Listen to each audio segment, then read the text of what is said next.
श्रीशुक उवाच ब्रह्मशापापदेशेन कालेन अमोघवाञ्छितः संहृत्य स्वकुलं स्फीतं त्यक्षन् దేహం అచింతయత్. ఇక్కడ విదురుడికి ఉద్ధవుడికి మధ్య సంభాషణ పూర్తయిన తర్వాత ప్రస్తుతము శుకదేవ గోస్వామి చెప్తూ ఉన్నారు. కృష్ణుడు ఈ భూలోకం నుంచి నిర్గమించిన తర్వాత కృష్ణుడి నిత్య సహచరుడు ప్రియభక్తుడు అయిన ఉద్ధవుడు ఒంటరిగా మిగిలిపోవడం పట్ల పరీక్షిత్ మహారాజు తన ఆశ్చర్యాన్ని ప్రకటించాడు. అతని సందేహానికి బదులుగా శుకదేవ గోస్వామి సమాధానం ఇస్తున్నాడు. ఇప్పుడు యదువంశ వినాశనానికి బ్రాహ్మణుల శాపం కారణమనేది కేవలం ఒక నెపం మాత్రమే. అసలైన ప్లాన్ అంతా కృష్ణుడి సంకల్పమే. తన నిర్గమనానికి ముందే తన కుటుంబ సభ్యులను, వంశస్థులను అందరినీ వాళ్ళ స్వస్థలానికి పంపించేయాలి అని కృష్ణుడు అనుకున్నాడు. ఆయన ఇచ్చే అసలైన కారణం మిగిలినవన్నీ యదుకుమారుడు అమర్యాదపూర్వకమైన ప్రవర్తన కానీ, సాధు పురుషుల కోపం కానీ, వాళ్ళ తిరుగులేని శాపం కానీ నిమిత్త మాత్రంగా జరిగాయి. జీవులందరూ జన్మమృత్యు జరా వ్యాధులకు లోబడున్నారు. అయితే ఈ జరా వ్యాధి విషయంలో కొన్ని తేడాలు ఉంటే ఉండొచ్చు. అయితే జననము మరణము మాత్రము అందరూ ఒకే విధంగా అనుభవం చెందుతారు. వృద్ధాప్యము వ్యాధి కొంతమందికి అనుభవానికి రాకుండానే మృత్యువాత పడిపోతుంటారు కదా. ఇవన్నీ జీవుల కర్మానుసారము భౌతిక ప్రపంచంలో సంభవించే విషయాలు. తమ స్వరూపమైనటువంటి ఆత్మ శరీరానికి భిన్నంగా ఉంది. ఆత్మ పైన కప్పబడిన దేహము నియమిత కాలం గడవగానే తొడుగులాగా జారిపోతుంది. జీర్ణమైన వస్త్రాన్ని వదిలేసినట్లుగా ఆత్మ శరీరాన్ని వదిలేసి వెళ్ళిపోతుంది. మళ్ళీ మరొక దేహము, మరొక జన్మ, మరొక జీవితము. ఇది ఎడతెగని ప్రయాణం. ఈ ప్రయాణంలో మనిషి జన్మ అనేది ఒక మజిలీ. ఇది ఒక జంక్షన్ లాంటిది అని ఇంతకు ముందు ఒకసారి చెప్పుకున్నాము. మనకు ఈ అకాడమిక్ ఎడ్యుకేషన్లో పియూసి లేదా ఇంటర్మీడియట్ ఒక చోట ఒకలా చెప్తారు. ఈ కోర్సు ఒక జంక్షన్ లాగా అన్నమాట. అంటే ఫ్యూచర్లో వాళ్ళు ఏం కావాలని అనుకుంటున్నారో దాన్ని నిర్ణయించుకునే అవకాశము ఈ కోర్సు తీసుకున్నప్పుడు, చదువుతున్నప్పుడు ఉంటుంది. ఫ్యూచర్లో డాక్టరు, ఇంజనీరు, ఆడిటరు, ఆర్కిటెక్ట్ ఇలా ఏ ఫీల్డ్లోకి వెళ్ళాలన్నా ఆ సబ్జెక్టుని సెలెక్ట్ చేసుకోవటం అనేది ఈ +2 లేదా పియూసి లేదా ఇంటర్మీడియట్ ఈ టైంలోనే జరుగుతుంది. అదేవిధంగా మానవ జన్మ వచ్చినందుకు భవిష్యత్తులో తమ జీవితము ఎలా ఉండాలి అని భావిస్తున్నారో ఆ గమ్యాన్ని చేరే మార్గాన్ని ఎన్నుకోగల అవకాశము ఉంటుంది. 84 లక్షల జీవజాతుల్లో ఏదో ఒక జన్మ తీసుకోవాలి అనుకుంటున్నారా? లేదా మళ్ళీ మళ్ళీ జన్మ తీసుకోవాల్సిన అవసరం లేని సనాతనమైన రూపాన్ని పొందాలనుకుంటున్నారా? ఈ ఛాయిస్ మనిషి జన్మలో మాత్రమే లభిస్తుంది. కృష్ణుడు మనలా కాదు. దివ్యమైన ఆయన దేహం ఎల్లప్పుడూ సచ్చిదానందంగా ఉంటుంది, శాశ్వతమైన రూపంగా ఉంటుంది. భౌతిక జగత్తుకు వచ్చినప్పుడు కూడా భౌతికత్వానికి ఏమాత్రము అంటాడు. ఈ విషయము భక్తులకు మాత్రమే అర్థమవుతుంది. అద్వైతులు, అభక్తులు ఉంటారు కదా, భగవంతుడికి రూపం లేదని, భౌతిక జగత్తులో అవతరించినప్పుడు భౌతికమైన రూపాన్ని ధరిస్తారని, ఆ రూపం సామాన్యులందరిలాగే తాపత్రయాలకు గురవుతుంది అని అపోహపడతారు. కృష్ణుడు, కృష్ణుడి దేహము అనే భేదం లేకపోతే మరి ఆ దేహాన్ని వదిలేసి ప్రపంచ దృష్టి నుండి ఎలా కనుమరుగయ్యాడు అని వాళ్ళు ప్రశ్నిస్తారు. అటువంటి అల్పజ్ఞులైన వారి సందేహాలన్నిటికీ శ్రీల జీవ గోస్వామి తమ కృష్ణ సందర్భం అనే గ్రంథంలో సమాధానాలు ఇచ్చారు. అద్వైతం, అచ్యుతం, అనాదిం, అనంత రూపమని బ్రహ్మ సంహితంలో బ్రహ్మదేవుడు వివరించాడు. భగవంతుడికి అపరిమితమైన సంఖ్యలో రూపాలున్నాయి. వాటితో పాటు కురుక్షేత్ర రణరంగంలో అర్జునుడి ఎదుట ప్రదర్శించిన విశ్వరూపం కూడా ఉంది. విశ్వరూపం అంటే భౌతిక జగత్తు వ్యక్తీకరణ. అది నిత్యమైన రూపం కాదు. భౌతిక నేత్రాలకు కనిపించే ఆ విరాట రూపాన్ని కృష్ణుడు వదిలేశాడు. భోక్తారం యజ్ఞ తపసాం సర్వలోకమహేశ్వరం సుహృదం సర్వభూతానాం జ్ఞాత్వా మాం శాంతిమృచ్చతి. సంపూర్ణమైన కృష్ణ చైతన్యంలో ఉండేవాళ్ళు కృష్ణుడిని సకల యజ్ఞాలకు తపోనియమాలకు భోక్తగాను, సమస్త లోకాలకు ఉపదేవతలకు పరమప్రభువుగాను, సర్వజీవులకు శ్రేయోభిలాషిగాను గుర్తించి భౌతిక క్లేశాల దుఃఖం నుంచి ఉపశాంతిని పొందుతారు. ఈ విషయాన్ని స్వయంగా కృష్ణుడి తెలిపాడు. భక్తుల కర్త కర్మ క్రియ అన్నిటికీ కేంద్రము కృష్ణుడు. కానీ శుద్ధాత్మలైన జీవులు దీనికి పూర్తి విరుద్ధంగా ఆలోచిస్తారు.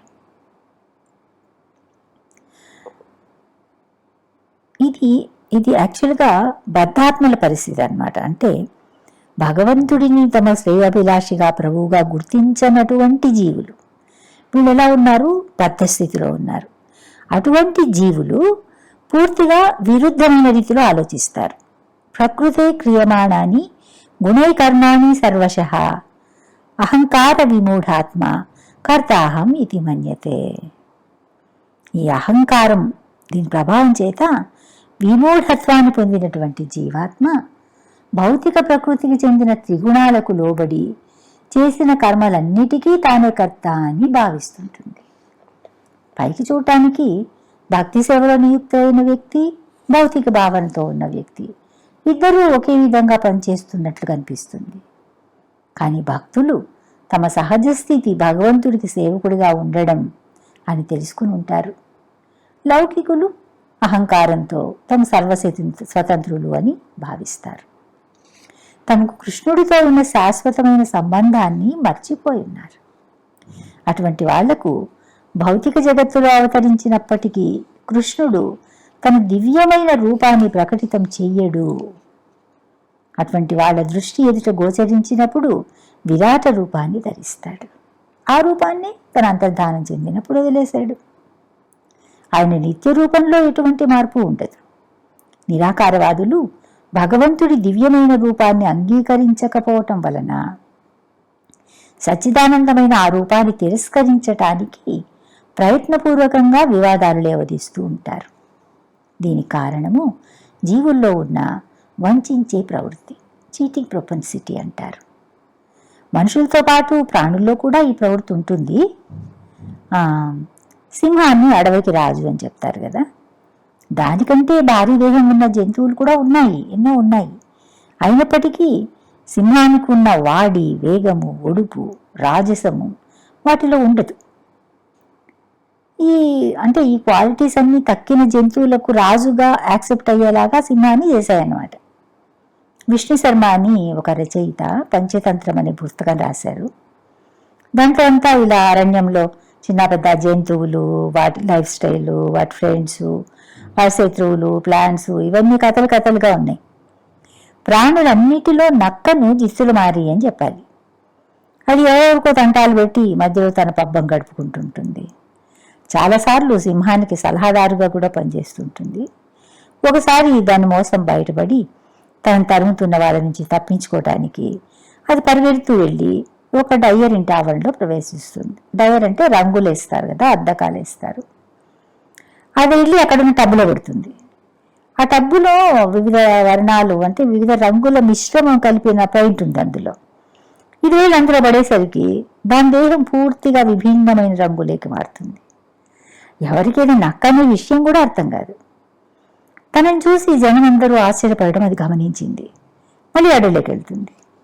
తను చూడగానే అడవిలో ఉన్న చిన్న పెద్ద జంతువులన్నీ విభ్రాంతి చెంది, అయ్యా తమరెవరు, ఎక్కడి నుంచి వచ్చారు అని వినయంగా కుతూహలంగా ఆరాధిస్తాడు.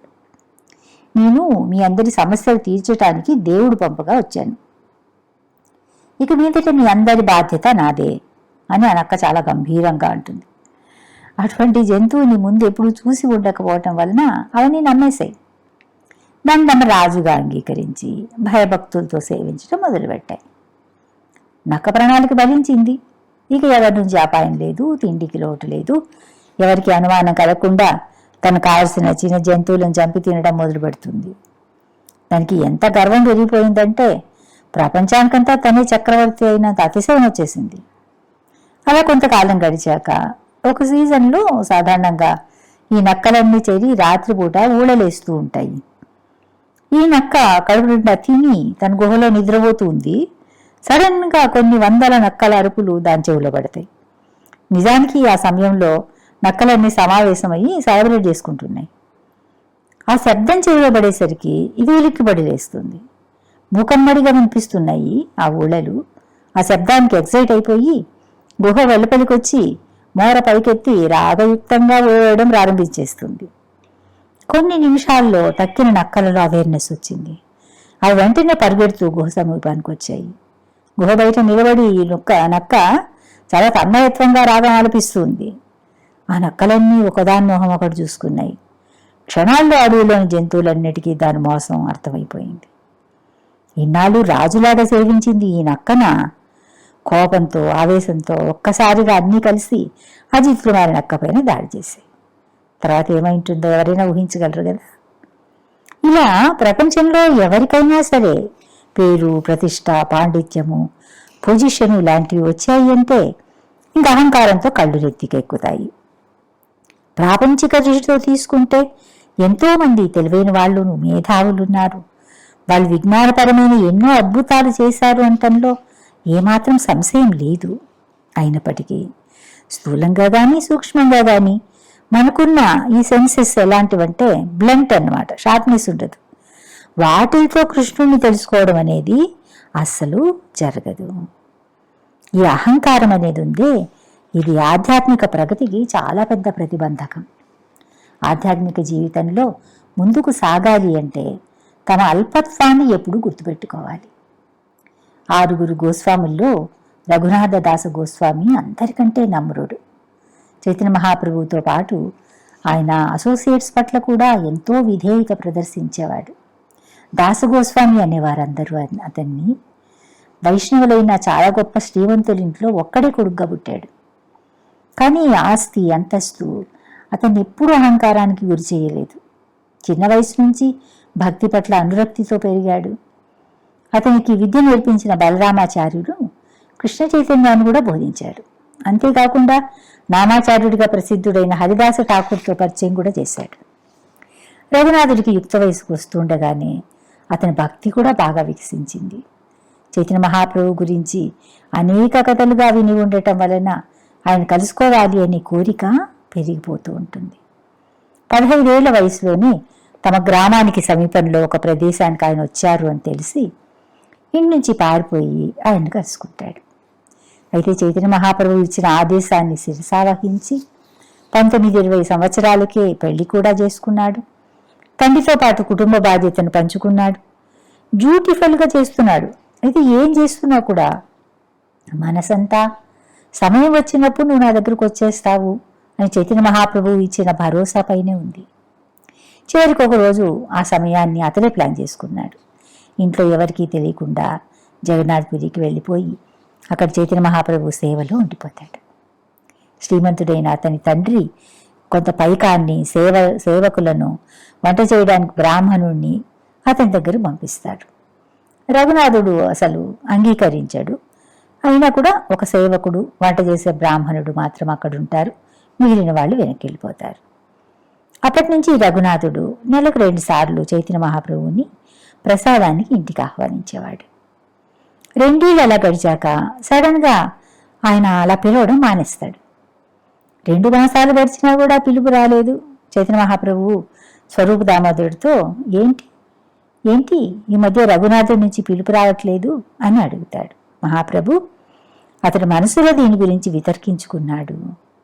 లౌకికుల సంపాదనతో, సామగ్రితో తయారు చేసినవి స్వీకరించటానికి నేను మహాప్రభువుని ఆహ్వానిస్తున్నాను. ఆయనకి ఇది అసంతృప్తి కలిగిస్తూ ఉండవచ్చు. నా బుద్ధి కలుషితమై ఉండటం వలన బంగారు, వెండి, కాసులు లెక్కబెట్టుకునే లౌకికుల నుంచి వీటిని స్వీకరిస్తున్నాను. దీనివలన నాకు అశాశ్వతమైన కీర్తి మాత్రమే వస్తుంది, అసలైన కీర్తి రాదు. ఈ కారణంగా నేను ఆయనను ఆహ్వానించడం మానేశాను అని చెప్పాడు భక్తిసిద్ధాంత సరస్వతి. ఈ విషయము స్వరూప దామోదరుడు చెప్తాడనమాట చైతన్య మహాప్రభుకి. భక్తిసాన్ సరస్వతి ఠాకూర్ కూడా ప్రభుపాద వారి గురువు ఉన్నారు కదా, ఆయన ఈ శరీర దేహ భావన ఉందే ఈ జీవితంలో ఉన్న వాళ్ళని భౌతికులు అంటే లౌకికులు, వ్యవహారికులు, ఇట్లాగా మెటీరియలిస్టులని ప్రత్యేకించి చెప్పారు. అటువంటి వాళ్ళ నుంచి లభించిన వాటితో భగవంతుణ్ణి కానీ, ఆధ్యాత్మికాచారుని కానీ, వైష్ణవులు కానీ సేవించకూడదు. ఈ సందర్భంలో రఘునాథుడు ఒక ప్రత్యేకమైన అభిప్రాయాన్ని వెలుబుచ్చుతాడు. ఉపరోధే ప్రభు మోరా మానేనా నియంత్రణ నిమంత్రణ నా మానీలే దుఃఖి హాయ్ బేకా మూర్ఖజన.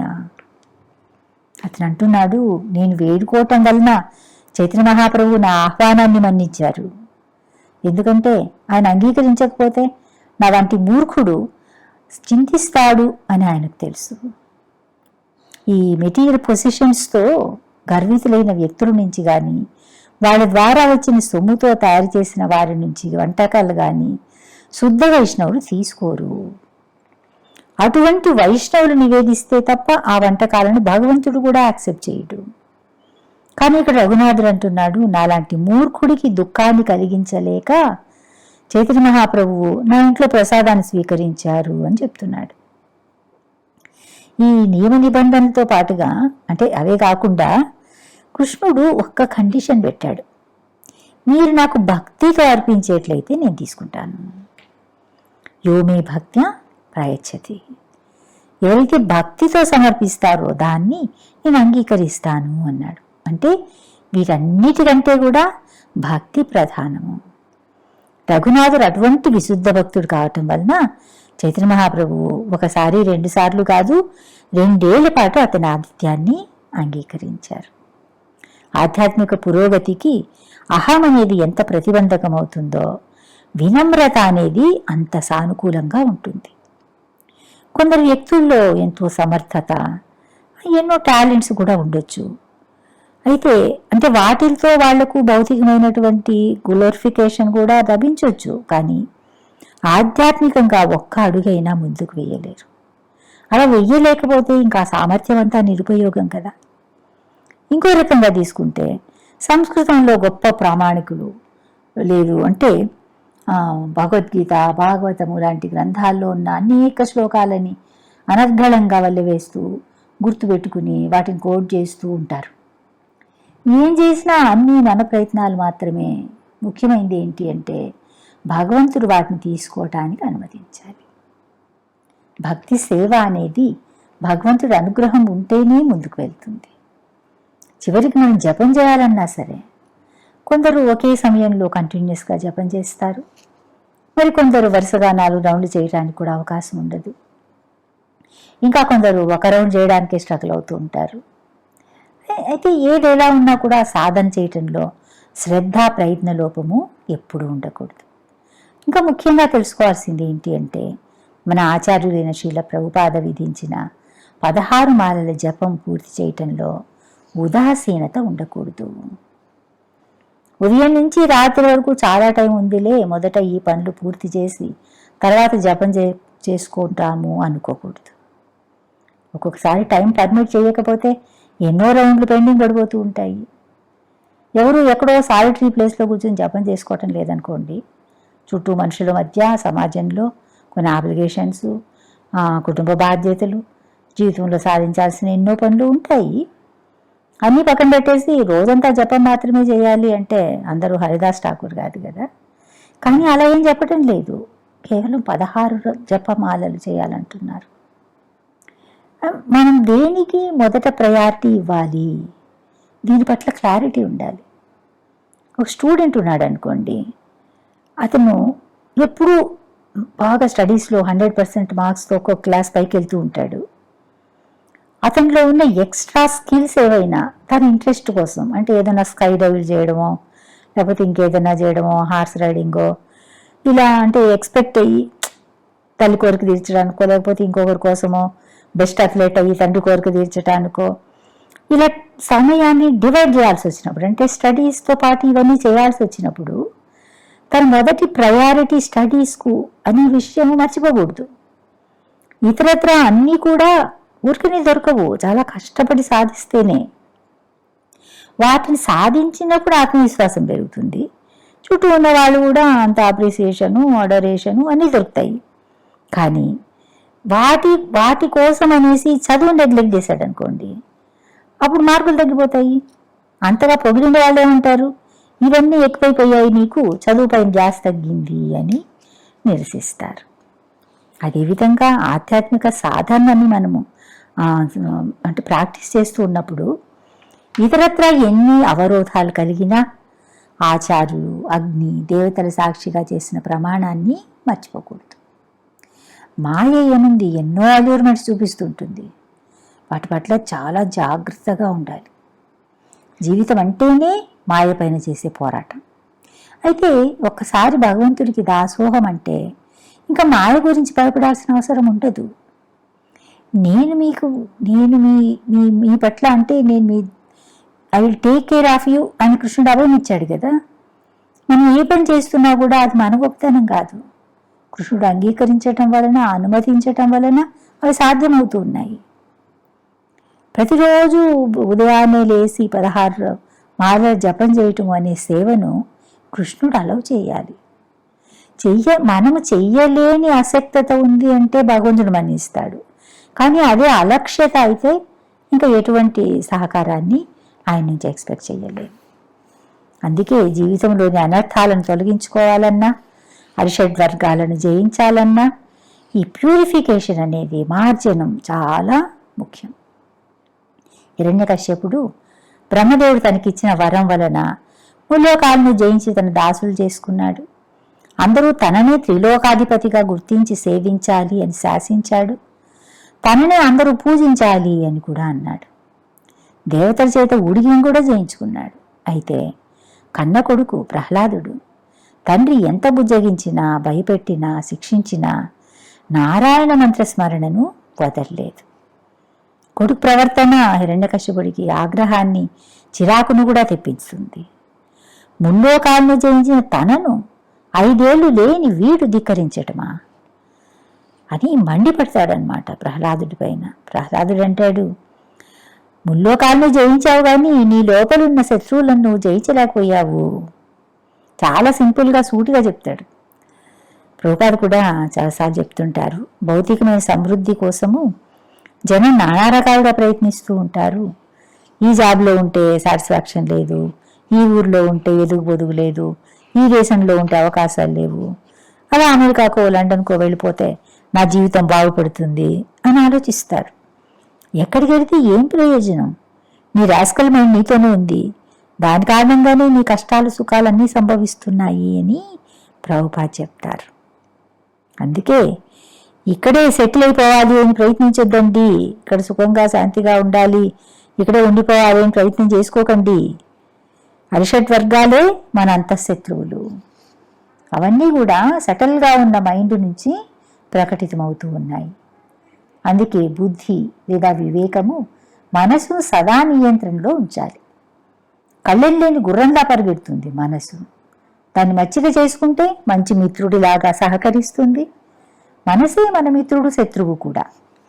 అందువలన అర్జునుడు చెప్పినట్లు చంచలమైన ఈ మనసును నిగ్రహించటం అనేది బలంగా వీచే గాలిని పట్టుకోవడం కంటే కూడా కష్టతరం. మరి ఏం చెయ్యాలి? శ్రీల భక్తి వినోద ఠాకూరు తమ శరణాగతిలో చెప్తున్నారు. మానసా దేహో గేహో జో కీచుమోరా అర్పిలు తువా పద నంద కిశోరా. ఓ నందకుమారా, ఈ మనసు, దేహము, కుటుంబము నాదంటూ ఏదైతే ఉందో వాటన్నిటిని నీ చరణారవిందాలకు సమర్పించుకుంటున్నాను. ఇదొక్కటే మార్గం. నిజానికి నేను, నాది అని దేని గురించి చాలా గొప్పగా ఫీల్ అవుతున్నామో అవేవి మనవి కావు. భగవంతుడితో బాంధవ్యం ఒక్కటే మనది, శాశ్వతమైంది. కృష్ణుడు భౌతికమైన ఇంద్రియాలకు గోచరించాడు. అత శ్రీకృష్ణ నామాది నభవేత్ గ్రాహ్యం ఇంద్రియై. భౌతిక శక్తి అయిన మహామాయ భగవంతుడిని చూడనీయకుండా మన కళ్ళను కప్పుతుంది. అంతఃశక్తి అయిన యోగమాయ కృష్ణుడిని మాయాజవ్వనికితో కప్పేస్తుంది. మాయాజవనికాచ్ఛన్నం అజ్ఞానోక్షజం అవ్యయం. ఇది కుంతీదేవి ప్రార్థనలో చూస్తాము. అంటే భగవద్గీతలో కూడా ఉంది దీనిలో, నాహం ప్రకాశం సర్వస్య యోగమాయా సమావృత అని. అందువలన అల్పమేధస్సులు భగవంతుడి ఆవిర్భావము తిరోభావంలో ఉన్న మర్మాన్ని గ్రహించకపోవటం వలన ఊహాకల్పనలు చేస్తూ ఉంటారు. బ్రహ్మదేవుడి ప్రార్థనలను మన్నించి కృష్ణుడు భూమిపైన అవతరించినప్పుడు విష్ణు రూపాలన్నీ ఆయనలో మిళితమయ్యాయి. అవతరణ కార్యం పూర్తి కాగానే ఆ రూపాలన్నీ సహజమైన రీతిలో విడిపోయాయి అని మనం తెలుసుకుంటే ఇంకా ఇతరమైన సంశయాలకు తావుండదు. హరే కృష్ణ.